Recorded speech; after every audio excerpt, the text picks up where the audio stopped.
Hola chicos. Antes de empezar la historia de hoy, solo un pequeño favor. Más del 90% de nuestros espectadores no están suscritos a nuestro canal. Por favor, suscríbanse para no perderse ninguna historia impactante e interesante.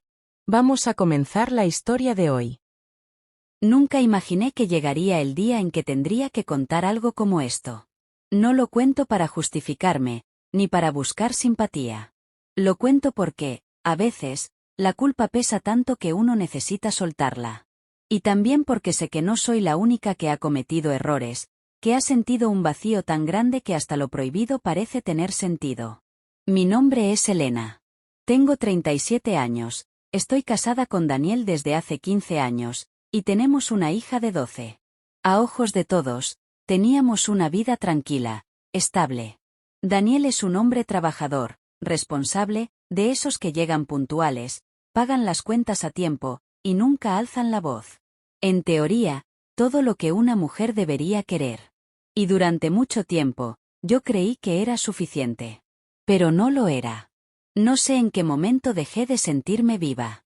Tal vez fue cuando nuestras conversaciones se limitaron a qué comprar en el supermercado o cuando pagar la luz. Tal vez fue cuando los abrazos se volvieron rápidos, mecánicos, como parte de una rutina. O tal vez fue simplemente que cambiamos, y nadie lo quiso admitir. Yo me levantaba cada mañana, preparaba el desayuno, organizaba la mochila de nuestra hija, me vestía, y salía a trabajar. Y luego repetía todo al día siguiente. Daniel no era cruel. No me trataba mal. Pero tampoco me miraba. No como antes. Había días enteros en que no notaba si me cortaba el cabello, si estaba cansada, o si tenía los ojos hinchados de tanto llorar en silencio. Era como vivir con un compañero de cuarto con quien compartes una hipoteca y una rutina, pero no una vida. No quería hacer daño. Jamás pensé que sería ese tipo de mujer. Siempre me creí leal, fuerte, con principios. Pero a veces la soledad no es el silencio. A veces, la soledad es tener a alguien al lado y aún así sentirse invisible. Todo empezó con algo tan inocente que ahora me duele recordarlo. En mi trabajo, soy asistente administrativa en una pequeña empresa de logística. Nada glamuroso. La oficina es pequeña, somos pocos, y la mayoría llevamos años en la misma rutina. Un día, contrataron a alguien nuevo para el área de sistemas. Se llama Mauro. Era simpático, relajado, siempre tenía una sonrisa en la cara. Pero lo que más me llamó la atención no fue su aspecto ni su voz, fue la manera en que me escuchaba. Como si realmente le importara lo que decía. En los primeros días, apenas cruzábamos palabras, más allá del saludo cordial. Pero poco a poco, nos fuimos cruzando más seguido en la cafetería, en la sala de impresión, en los pasillos. Un día me preguntó si estaba bien. Así, sin más. No porque me viera llorando, ni porque algo fuera obvio. Simplemente me lo preguntó. Me too. Dije que sí, por supuesto. ¿Qué más iba a decir? Pero sus ojos no se apartaron de los míos. Me sostuvo la mirada como si pudiera ver más allá de mi sonrisa falsa. Y entonces, por primera vez en mucho tiempo, sentí que alguien me veía. No pasó nada ese día. Ni el siguiente. Pero comencé a esperarlo. A buscar cualquier excusa para coincidir. A veces era una pregunta tonta sobre Excel. O un comentario al pasar sobre lo lento que estaba el sistema. Y él siempre respondía con amabilidad, con esa sonrisa que parecía decirme que aún era alguien interesante, que aún tenía algo que ofrecer. Sé que suena banal. Y quizás lo sea. Pero cuando vives años sintiéndote como un mueble más de la casa, una pequeña chispa de atención se convierte en una llamarada. Mi sense viva. Me arreglaba más para ir al trabajo. Me ponía perfume. Sonreía más. Y eso, en sí mismo, ya era una traición. Mauro nunca insinuó nada indebido. Nunca me tocó ni cruzó ninguna línea. Pero sabía lo que hacía. Sabía que me estaba envolviendo, con sus palabras, con su cercanía, con su forma de verme. Yo también lo permitía. Me gustaba. Me sentía culpable y me gustaba al mismo tiempo. Una tarde, salimos tarde de la oficina. Todos se habían ido ya. Yo estaba revisando unos informes, y él se acercó a preguntarme si quería un café. Dude. Dije que sí. Bajamos juntos. Caminamos por la calle. Hablamos de libros, de películas, de cosas que ya ni recordaba que me gustaban. Me reí como hacía años no lo hacía. Me senti ligeira. Como si todo lo demás no existiera. No nos besamos. No nos tocamos. Pero cuando me despedí de él esa noche, supe que algo había cambiado. Que una línea invisible había sido cruzada. Y que ya no era posible volver atrás como si nada. Esa noche llegué a casa y Daniel estaba viendo televisión. Me preguntó si había cenado. Le dije que sí. Me duché, me acosté, y mientras él roncaba a mi lado, yo miraba al techo, con el corazón latiendo como si acabara de correr un maratón. Durante los días siguientes, todo se volvió confuso. Me odiaba por lo que sentía. Pero no podía evitarlo. Empecé a inventar excusas para quedarme más tiempo en la oficina. Decía que había mucho trabajo. Que había retrasos. Que el sistema se había caído. Todo era mentira. Me quedaba porque sabía que Mauro también se quedaba. Y esos momentos, esos cafés robados, esas charlas sin prisa, se convirtieron en mi escape. Sé que parece una historia común. Una mujer aburrida, un hombre nuevo, una atracción. Pero para mí, era mucho más que eso. Era sentirme viva de nuevo. Era tener una conversación donde no tenía que repetir 3 veces lo mismo porque alguien no prestaba atención. Era ser escuchada, valorada. Y sí, me equivoqué. Lo supe desde el primer día. Pero no supe cómo detenerme. Era como una bola de nieve.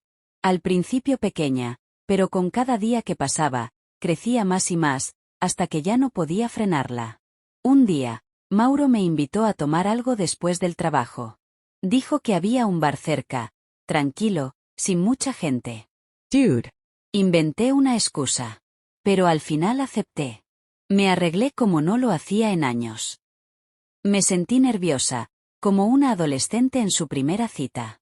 Y eso, solo eso, me hizo darme cuenta de lo lejos que había llegado. Esa noche no pasó nada físico.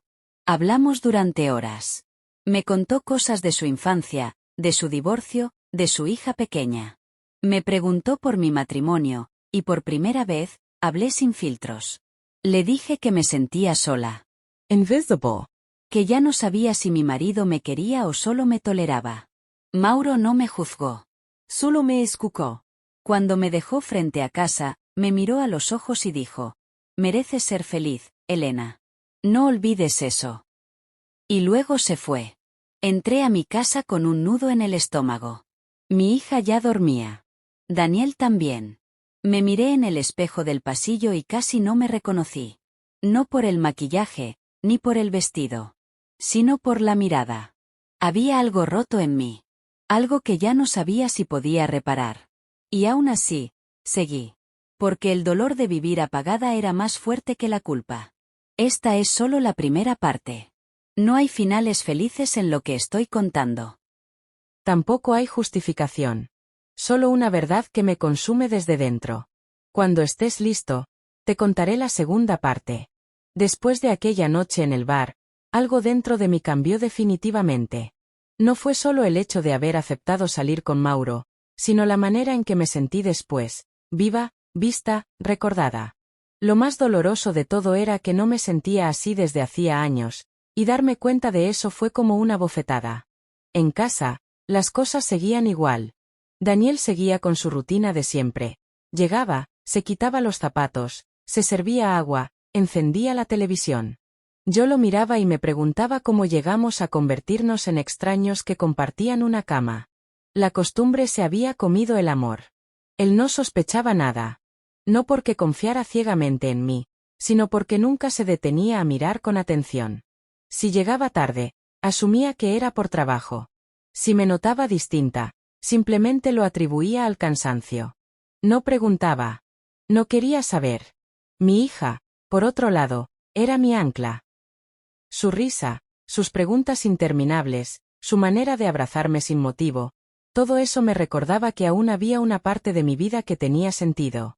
Y por ella, muchas veces estuve a punto de detenerme. The alarm tomorrow. de fingir que todo eso no estaba ocurriendo. Pero no podía. No era una aventura. Al menos, no en el sentido tradicional. No había engaño físico todavía. Pero emocionalmente, yo ya estaba lejos de mi esposo. Me encontraba pensando en Mauro al despertar. Me sorprendía sonriendo sola mientras revisaba los correos, recordando algo que él había dicho. Me ponía nerviosa cuando recibía un mensaje suyo. Todo eso era parte de la traición. Y yo lo sabía. Un día, Daniel me propuso irnos de viaje en familia. Un fin de semana, solo los tres, para descansar un poco del trabajo. Me quedé en silencio. Fue una sorpresa, porque hacía años que él no tomaba la iniciativa para algo así. Me pregunté si había notado algo. Si de alguna manera había sentido que me estaba alejando. Accept. Pensé que tal vez ese viaje podía ser una oportunidad para reconectar. Para intentar recordar por qué alguna vez lo amé. Fuimos a un lugar en las montañas, alquilamos una cabaña, y pasamos 3 días sin televisión ni señal en el celular. La primera noche, nos sentamos alrededor de una fogata. Mi hija asaba malvaviscos y contaba historias inventadas. Daniel la miraba con una ternura que hacía mucho no veía en él. En ese momento, quise detener el tiempo. Quise volver a sentir lo que sentía antes, cuando lo miraba y me sentía segura, amada. Esa noche, mientras ella dormía y nosotros tomábamos café frente a la chimenea, Daniel me tomó la mano. No dijo nada. Solo la sostuvo, como lo hacía al comienzo de nuestra historia. Y por un instante, sentí una punzada de esperanza. Pero fue solo un momento. Porque al día siguiente, volvió a su silencio habitual. A su distracción. A su forma de desaparecer mientras estaba presente.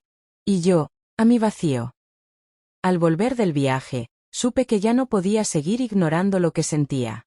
Mi mente estaba dividida entre 2 mundos. Uno era mi hogar, mi hija, la estabilidad. El otro, una ilusión que se sentía más real que mi vida actual. Mauro seguía siendo atento, pero nunca insistente. No me presionaba. Me trataba con respeto. Y quizás fue eso lo que me hizo confiar aún más en él. Una tarde, después de una jornada agotadora, me acerqué a su escritorio con una excusa cualquiera. No recuerdo qué dije. Solo sé que terminé sentada frente a él, contándole cosas de mi vida que nunca le conté ni a mi madre. Cosas que había callado durante años, mis frustraciones, mis miedos, mis dudas. Él me escuchó. No me interrumpió.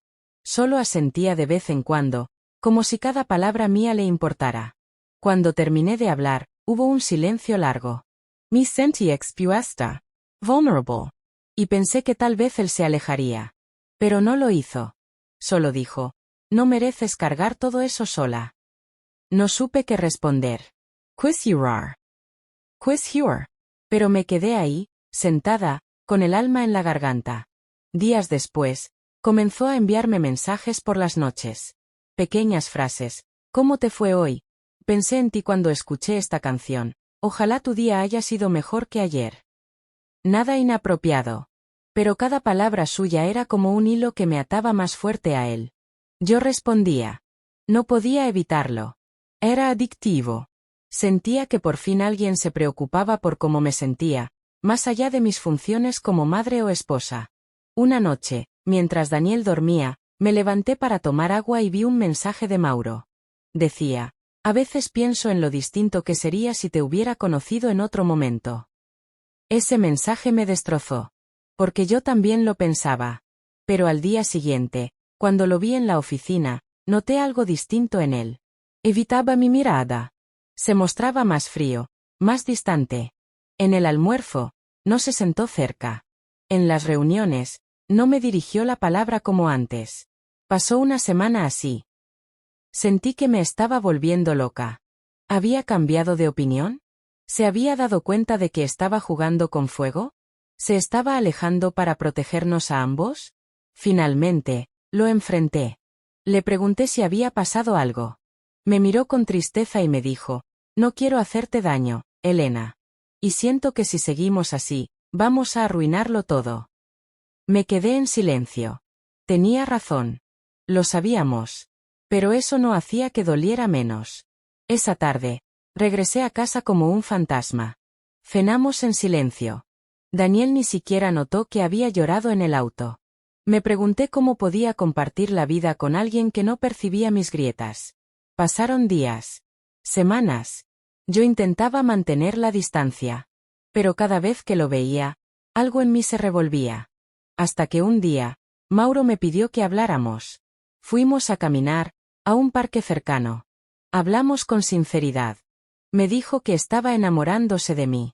Que sabía que no debía, que era injusto para todos, pero que no podía evitarlo. Yo le dije que estaba igual. Que sentía lo mismo. Nos abrazamos. Por mucho tiempo. No hubo beso. No hubo más que un abrazo desesperado entre dos personas que sabían que estaban en el límite de lo correcto y lo prohibido. Esa noche, regresé a casa y miré a Daniel como si lo viera por primera vez. Pensé en todo lo que habíamos vivido. En los años compartidos. En nuestra hija. Y me hice una pregunta que jamás imaginé. ¿Le estoy haciendo más daño quedándome que yéndome? La respuesta no la tenía. Pero sabía que algo tenía que cambiar. No era solo por Mauro. Era por mí. Por todo lo que había dejado de ser. No dormí esa noche. Me pasé horas mirando el techo, con la mente dividida entre el pasado que construí con Daniel y ese presente lleno de dudas y culpa. Pensé en todo lo que había hecho, en cómo llegué hasta allí, en todo lo que había permitido que creciera entre Mauro y yo sin tener el valor de detenerlo antes. Al día siguiente, tomé una decisión. Me levanté más temprano que de costumbre, preparé el desayuno para mi hija, dejé su mochila lista, la ayudé a vestirse, y la llevé al colegio como siempre. Pero por dentro, todo era distinto. Sabía que ese día algo se iba a romper. Fui a la oficina. Mauro me miró desde su escritorio, y con una sola mirada entendió que algo estaba por pasar. No dije nada, no me acerqué. Solo seguí trabajando. Al mediodía, salí a caminar. Necesitaba pensar sin el ruido de los teclados, sin la mirada de nadie sobre mí. Me senté en una banca del parque donde habíamos hablado por última vez. Me pregunté si él estaría allí en el futuro, si realmente lo que sentía era amor o una necesidad de escape. Y entonces entendí algo. No podía tomar una decisión por Mauro. No podía arrastrar mi vida hacia él solo porque Daniel había dejado de mirarme, o porque yo me había perdido en la rutina. Necesitaba enfrentarme a mí misma antes que a cualquier otro. Esa noche, esperé que mi hija se durmiera y llamé a Daniel para que se sentara conmigo. Mi moró confundido. Pensó que iba a contarle algo cotidiano. Pero me temblaban las manos. Y cuando hablé, mi voz se quebró. Le dije que necesitaba ser honesta. Que durante mucho tiempo había estado sintiéndome sola, vacía, y que había conocido a alguien en el trabajo. No le di detalles. No le dije nombres. Solo la verdad, que había cruzado una línea emocional que nunca debí cruzar, que me sentía perdida, y que no quería seguir mintiendo. Él no dijo nada al principio. Solo me miró, como si no entendiera lo que estaba escuchando. Luego se levantó y se fue a la habitación. Cerró la puerta. Yo me quedé en el sofá, abrazada a una almohada, con el pecho lleno de culpa y los ojos ardiendo. No dormimos juntos esa noche. Y al día siguiente, tampoco hablamos. Durante los días que siguieron, la tensión era insostenible. Mi hija lo notó. Preguntaba por qué no cenábamos todos juntos, porque papá dormía en el sofá. Yo inventaba excusas, pero me dolía mentirle a ella más que a nadie. Daniel finalmente me enfrentó una noche. Me preguntó si estaba enamorada de ese hombre. Le dije que no lo sabía. Y era cierto. Porque lo que sentía por Mauro era una mezcla de tantas cosas: soledad, admiración, necesidad de afecto, que no podía definirlo. Me preguntó si lo había engañado físicamente. Le respondí que no. Y fue la única parte que le dio algo de consuelo, aunque no alivió el dolor. Me dijo que se sentía traicionado. Que lo peor no era que hubiera alguien más, sino que yo hubiera guardado tanto silencio durante tanto tiempo. Me reclamó no haber hablado antes, no haberle dicho que me sentía sola. Tenía razón. Pero yo también me sentí herida, porque durante años intenté que me escuchara, y él simplemente no estaba emocionalmente presente. Nos miramos como dos personas que se conocen tanto y tan poco al mismo tiempo. Dos personas que se han amado, pero que han dejado de cuidarse. Y esa es una de las formas más tristes del desamor. Cuando uno sigue ahí, pero ya no está realmente. Pasaron semanas así. Mauro me pidió que habláramos, pero yo ya no tenía fuerza para continuar con él tampoco. Le agradecí todo lo que me había dado, la forma en que me había hecho sentir viva. Pero también le dije que no quería construir algo nuevo sobre ruinas. Que necesitaba estar sola. Que necesitaba reencontrarme conmigo antes que con otro. Él lo entendió. No hubo reproches. Solo tristeza. Me tomé un tiempo lejos de todos. Me pedí días libres en el trabajo. Me fui unos días sola a casa de mi hermana. Necesitaba pensar, llorar, gritar, perdonarme. Porque sí, me equivoqué. Pero también era humano lo que me pasó. Fui una mujer que se sintió invisible por mucho tiempo, y cuando alguien la miró con atención, se rompió por dentro. Daniel y yo decidimos hacer terapia. Al principio, más por nuestra hija que por nosotros. Pero con el tiempo, comenzaron a salir todas esas cosas que jamás dijimos. Sus miedos, mis frustraciones, los silencios, las heridas pequeñas que se fueron acumulando. No puedo decir que todo se solucionó. No fue un cuento de hadas. No hubo y vivieron felices para siempre. Pero comenzamos a reconstruir, desde la verdad, desde el dolor compartido. Mauro se fue de la empresa unos meses después. Me dejó una carta en la que me decía que deseaba que encontrara paz. Que él también estaba tratando de entender qué había pasado entre nosotros. Y que, a pesar de todo, no se arrepentía de haberme conocido. Guardé esa carta en una caja. No para leerla todos los días, sino para recordar lo que pasa cuando uno se olvida de sí mismo. Cuando deja de hablar, de sentir, de ser honesto con lo que duele. Hoy, todavía hay días en los que me pregunto cómo habría sido mi vida si hubiera tomado otra decisión. Pero también sé que cada error me enseñó algo. Que a veces, para salvar lo que amamos, hay que pasar por el fuego. Yo estuve a punto de perderlo todo. Y aunque no sé qué nos depara el futuro a Daniel y a mí, sí sé que no volveré a callar lo que siento. Que nunca más permitiré que la rutina apague mi voz. Ni la de nadie. Esta es mi historia. No es perfecta. Pero es real. Y si algo aprendí, es que la verdad, aunque duela, siempre será el primer paso para sanar.